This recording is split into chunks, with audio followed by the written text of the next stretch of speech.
Welcome to Union Arena, brand new card game coming out soon, anime card game. It looks really cool. It looks like they've already confirmed, they definitely confirmed Jujutsu Kaisen, Hunter x Hunter, and Bleach for it. But from what I see here, we've also got Saitama, and I don't know what anime this is. I've seen him before. I think Peter knows what this anime is. And Demon Slayer. Nice. But yeah, October 2024 is the release date. These three are for sure on release. These are probably later sets coming. Saitama in Union Arena? Bro, come on. Oh, this is Code Geass? Somewhere in here. Try out Union Arena, the trial game. Here we go. Oh, they got their own little OST and everything. All right, cool. Let's see. Hopefully we can go full screen on this. All right, so yeah, I'm going to run through this, and then me and Shadow will get to play a game. All right, let's see. Oh, God, the cards look terrible. Tutorial chapter. Okay, it should be kind of quick. But yeah, I figure this is a fun way to learn the game. I feel like more card games need to do this. All right, boys, let's dive into this and see what we got. Determine players 1 and 2 with a round of rock, paper, scissors. Okay. Blah, blah, blah. We'll probably just flip a coin, I'm sure. You start with 7 cards in your hand. These cards look pretty good. You're allowed to mulligan. Okay. Now let's take 7 cards from your deck and place them down in your life. Okay. I just didn't drink it now. In most cases, your opponent places 1 card from their life area into their sideline when you damage them. If you manage to reduce your opponent's life to 0 first, you win. Okay. Wait. In most cases, your opponent places 1 card from their life area into their sideline when you damage them. Oh, okay. Okay, that makes sense, obviously. So you draw 7 life. I like that system, the 7 life system. As player 1, you'll go first. You'll alternate taking turns. Normally, all of your resting horizontal cards will be switched to active. Okay, but you don't have any cards, obviously. So yeah, it sounds like there's a little bit of like a magic system in play as far as like making cards active and inactive. Place an action point card face up. So this was something I saw. So there's action points. So this is like your mana, which I kind of like that you don't have to use your personal cards as mana. Player 1 does not draw cards from their deck. Start the game with 1 less card as a trade-off. Okay. Next comes your movement phase. This is where you would move characters on your field, but since you don't have any... Oh, I love how it's telling me about things that would happen, but just won't because I don't have cards out. Thanks for that. Like, save that for a little bit later, right? Let's see. After that comes your main phase, where you're allowed to use your cards in your hand to activate abilities. When using cards in your hand, you'll need to pay their action cost by switching the appropriate number of action points. Let's go ahead and use a character card. Decide which card you want to use and switch your AP card to resting. So I have 1 AP off rip, obviously. Oh, you don't have any energy generation yet. So pick a character card with 0 required energy. So I have to play a 0 energy. Okay, so do I have 1 energy? All right, so we'll play Gone then, I guess. Oh, or wait, is that the energy? Confusing. No more cards can be used now, right? But you'll skip that. So when you play a character, they have to be entered in rest mode. That makes sense. Hunter ID card, holy shit. Yeah, it's cool. I think they have different action point things, like, for different series. I don't know what the other ones would be. After the attack phase, you enter the end phase, and then you switch all your cards to active. Oh, that's different. So, like in the Dragon Ball card game, your cards don't return to active until it's back to your turn. Okay. All right, opponent's turn. Wonder what that deck they're using. Oh, it's probably Hunter x Hunter, just to keep it simple. Okay, so player 2 gets to start with 2 AP, and they get to draw a card. Turn 2 kind of seems way better. So when you play a card, nothing happens. Oh, no, they have an ability when you play them. Okay. All right, so it looks like the game consists of mostly character cards, which is interesting. If you have any resting cards on your field, switch them to active during your start phase. This turn, you can take the AP cards you switched to resting last turn and switch them to active. Right. So just, you get your AP back. That makes sense. And you gain 1. And then at the start of your turn, you get 1 HP. Okay, so that's pretty simple. And I get to draw my first card of the game. Oh my gosh. Oh, look at that art. Killua. Sorry about Hunter x Hunter pronunciations. Don't want your opponent getting ahead of you. Play that Lirio in your hand. So something I'm trying to understand real quick is the energy in the top left. This won't really clarify it for us. And then he's got those 2 green energies on the bottom that I noticed when I was looking at the card. So I wonder what that means versus your energy in the top left. That's really interesting. He only costed 1 though, so that's... Oh, here we go. He has 2 energy generation while it's on your energy line, but you will have to return another character on your field to your hand. Return 1 other character on your field with 1 or less energy in your hand. Oh, so to play this guy, I have to send a card back into my hand. So he's just that good, I guess. Okay. Let's play that to your energy line so that it generates energy as well. Okay, so I'm guessing the black text is the energy. I don't know what the top left energy is. But yeah, no. The action points, that's what it says on the actual physical cards. That's how much it costs to play them. No more cards can be used now that all your action points are resting, obviously. But since I don't have any cards that are active because I played them, I can't attack. Okay. All right, we're going to see attacking for the first time, it looks like.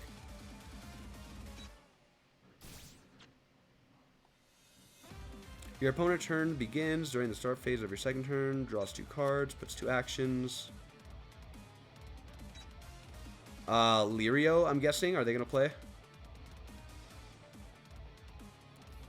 Drew another card.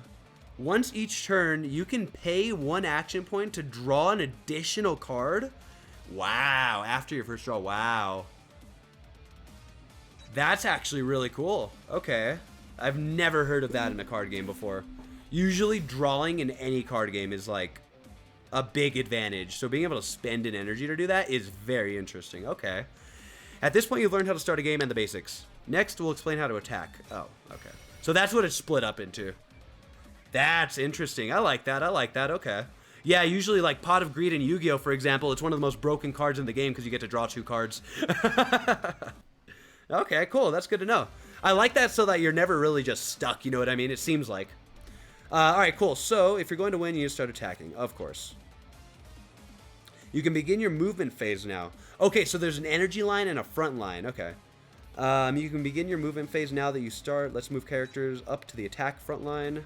You can move characters from your energy line to your front line. Some characters have a step, which is a special ability that allows them to move to your front line. Okay. Choose a character to move to your energy line, from your energy line to your front line. Okay, him. And then we drag him. I just don't understand what the UI wants me to do here. Oh, confirm. Moving on. You drew a good card this turn, so let's hurry up and put it to use. First, you'll need more energy generation. Play that Gone into your hand. Okay. So we're going to play Gone.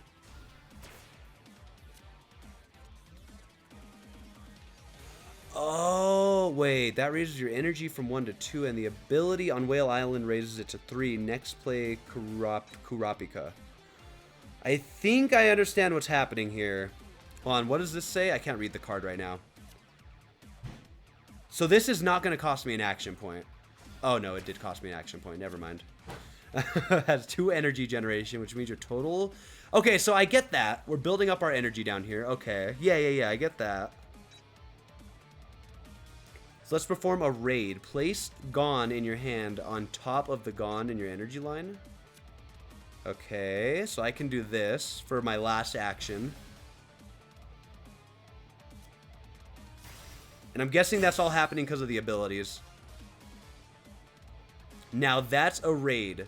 The stronger card has a specified character name written on it, and you can play it when the specified character is on your field. Performing raid allows you to activate powerful abilities, switch character to active.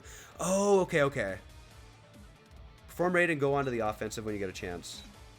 Hold on, I want to read a card real quick, if it lets me. Because there's a whole section, there's a whole different part of the card that says raid. Raid, I see now. Start by choosing an active character.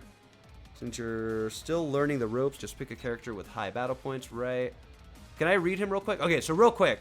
So if you look at a card here, so yeah, so raid is like their own section here. If you have Gone, you get to switch to active, may move to the front line. When this character attacks and wins the battle, deal 1 damage to your opponent. Okay, sure. All characters on your battlefield gain 1,000 until the end of the turn when played. And then add this card to your hand, or if you have the required energy, perform raid with it. Okay. Interesting. So I guess raid essentially allows you to attack immediately, but you can only raid if you have Gone already in there. Okay. I think that makes sense. All right, now we're going to try attacking.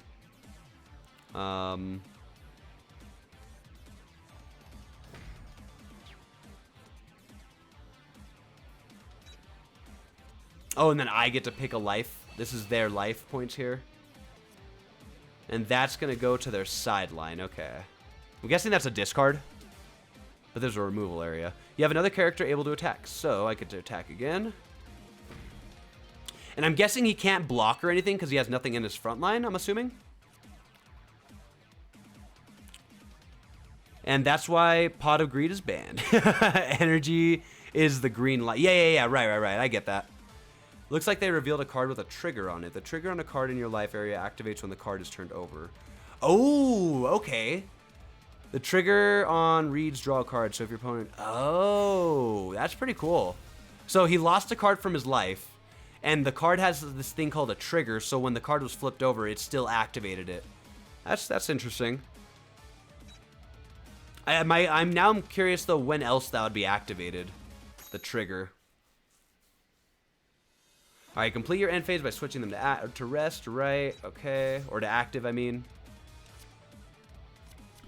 Interesting, I get that. Look at the top 5 cards of your deck. Reveal up to 1 card from among them. Place them. I see, so that's really just a backup ability. So the card's not useless, which I really like. That's really cool. Do a lot of cards have that? I'm curious. Yeah, trigger. Add this card to your hand, or if you have the required energy, perform a raid with it. Oh, that's really cool. So the cool part about a trigger is a card isn't just useless. If a card's in your life, it's not just fodder for the rest of the game. It's not just a useless counter. If this card's in my life and it gets flipped over, it gets triggered and I get to add it to my hand. That's really cool. Like if you guys have ever played, well, Pokemon's different. But yeah, there's some games where like, I guess you get to draw your life in some games. I don't know. That's interesting though. So every card is going to have a trigger, I'm guessing, for the most part. Let's skip past it in order to take advantage of the card you just drew. Okay. Begin main phase. And then it looks like your action points cap out at 3, by the way. Play that Lero in your hand onto your energy line to increase your energy generation. Okay. I still don't fully understand what that means, energy generation. Like, why? What does having 6 of this do? Does that mean I can play Hisoka? From 4 to 6, Hisoka is a strong... Oh, there you go. Having it on your front line will protect against attacks from your opponent.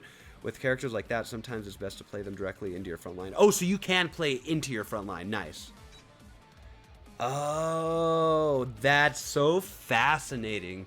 So this game has 2 energy sources. You have action points, which I believe cap out at 3. And you use those action points to build up your energy. And I also like that your energy in this game... So an example would be this game called Lorcana. At the beginning of every turn, you can choose 1 card from your hand, turn it completely over, and it becomes energy. Like, the effects of it mean nothing. It doesn't matter what the card is.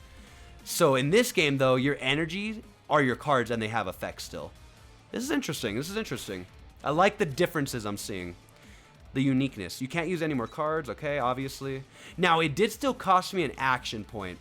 So I wonder if, let's take Killua, for example. Killua. So sorry. If I've never seen Hunter x Hunter. I assume I can only play this card if I have 2 action points and 5 energy.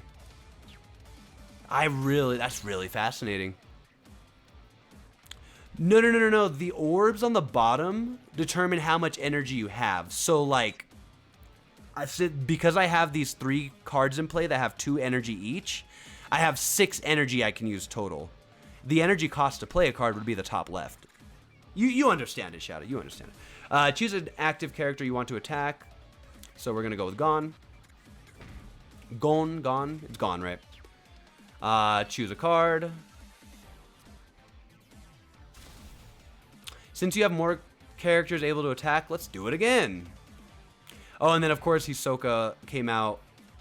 He was played, what do you call that? On standby, so I can't attack with him or anything. Okay, so these cards don't have triggers. And then we end our phase. This is simpler than I thought it was going to be. I like it. During your end phase, switch all your character cards on the field to active, with the exception of AP. Okay, at this point, you've learned several more basics about using cards, including how to move characters and attack with them, and how to trigger works. Now focus on playing to win. Okay, so now we just play to win. We're going to play this game out, and then it's me versus Shadow. Is that really it? There's got to be more to learn. Let's see. I think from here on, it's really just learning the decks, learning the cards. We understand how triggers work. We understand how the other one works, whatever that thing's called. Raids, that's what it was.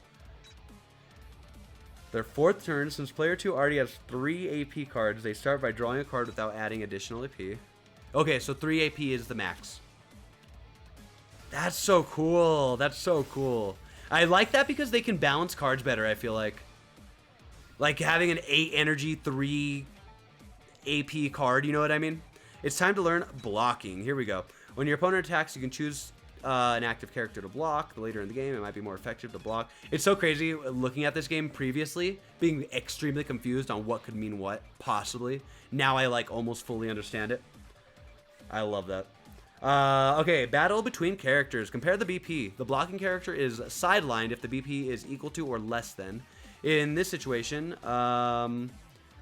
we have 4K versus 15 with the blocking characters, so it's sidelined. However, that also means the player receives no damage. Yep, facts. And he only has a play ability, so he's pretty much fodder at this point. Take note that the attacking character is not sidelined when BP is equal to or less than the blocking character. Okay, so if you do block with more, it doesn't mean much, right? Is that what it's saying?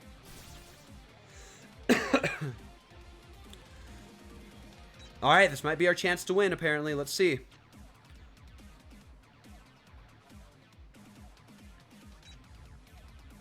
Alright, so we're skipping our movement phase. So let's remove the character from the front line. Use that fishing rod event card in your hand. Okay. So this card, funny enough, the cards we're going to be playing with look way better than this.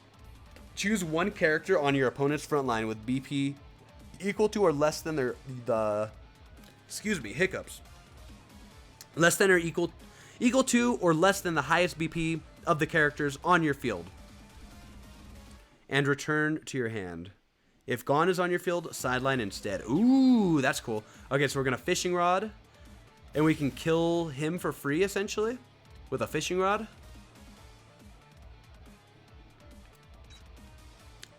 Oh, no, I can choose Hisoka as well. Nice, nice. Okay, sick, sick. Because I have a Hisoka as well. Let's sideline it too. Play Killua. What does Killua do? Let's see. When played, choose up to one character on your opponent's front line with BP equal to or less than the highest BP. Oh, it's literally the same. And discarded. Jeez. Let's do this. Boom. And then he's out for the count. Lirio is gone. Confirm. And then we get to go in for some attacks. Oh, wait. I can't attack without actions? Oh, no. Begin attack phase. Sorry. Obviously. Check out Hisoka. His powerful damage 2 ability can deal 2 damage to your opponent. Oh. No way. Impact 1. When this character attacks and wins a battle, deal 1 damage to your opponent. Damage 2. When this character attacks and deals direct damage, deal 2 damage. Wait, when this character attacks, deals 1 damage to your opponent. Is Impact 1 saying that I still do a damage if I beat an enemy? I think it's saying when this character attacks and wins a battle, deal 1 damage to your opponent. That's pretty cool. Hisoka's like the Orochimaru of Hunter x Hunter, right? Is that a good example? When this character attack, okay, right. And then 2, let's go. And then gone to end it. And I think that's our first ever playthrough of Union Arena, you could say. And boom, GG's. Yeah, I really like the uniqueness in this game. I didn't expect it to have like the 2-mana system. I like the abilities of cards even though they're not actually in play. I really like that. I can see that getting extremely chaotic, but at the moment it's really cool. That's pretty much the whole game. Yeah, and then I could do a free battle, but we have a better version of the free battle coming up. But yo, W tutorial. Yeah, if you guys are curious, just to get a feel for it or a refresher, this is a fantastic way to learn a card game. Card games need to do this more often. I think a mobile app would be the only step up from this rather than making people go to their browser to do it. But this is a peak way to learn a card game. They need to do this more often. But yeah, no, I'm feeling really good about this. I like the uniqueness. I like the... I don't know. I like the... I've from the beginning, I was liking the different animes that they have. So hell yeah, this is looking good. All right, so that's going to be the end of the tutorial there. If you guys are curious about this game, if you're enjoying how it's looking, stay tuned on the channel and stuff, because we're gonna be keeping up with it as much as we can. Release date is October officially.